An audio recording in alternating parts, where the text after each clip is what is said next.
The first 3 quarters of 2018 have ended with numerous reports on Vietnam's economic growth. Reports by the Asian Development Bank, World Bank and IMF affirmed the economic target of 6.5 to 6.7% growth set by the National Assembly is achievable and likely to be surpassed. However, there's still lots of work to do to sustain the economic health and prepare for 2019. In early October, the World Bank released the East Asia Pacific Economic Update Report, which praised Vietnam's achievements thanks to the recovery of the global economy and also domestic reforms. The World Bank lifted Vietnam's GDP forecast this year to 6.8% from 6.4% in April.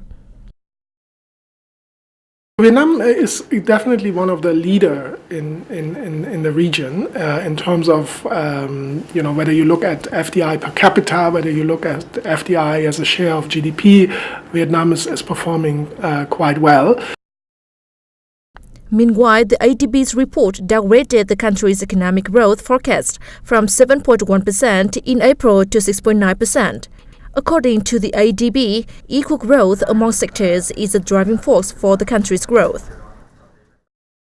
The IMF also predicts that Vietnam's economic growth in 2018 will meet the target at 6.6%. However, when mentioning the prospects of 2019 and 2020, these organizations all lowered the expectation for Vietnam's economic growth due to the unpredictable global economy. Mà đối với Việt Nam là một nước mà có cái độ mở thương mại rất lớn với cái tỷ trọng Trade wars have great impacts on supply, while Vietnam's economy depends quite much on exports, so this sector will be greatly affected. Ảnh hưởng thì nó cũng sẽ ảnh hưởng đến cái thương mại của Việt Nam, đặc biệt là với xuất khẩu. I think what we need to see is these are not good events for Vietnam.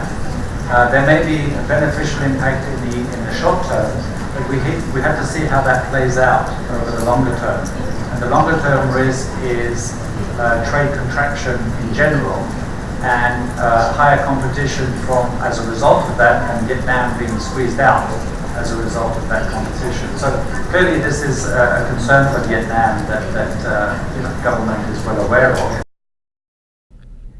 According to experts, the problems facing Vietnam are fiscal imbalance, a lack of diverse capital mobilization channels, and limited management capacity of enterprises. Those problems need all-out and long-term efforts, as well as joint collaboration among the government, enterprises, and people to solve.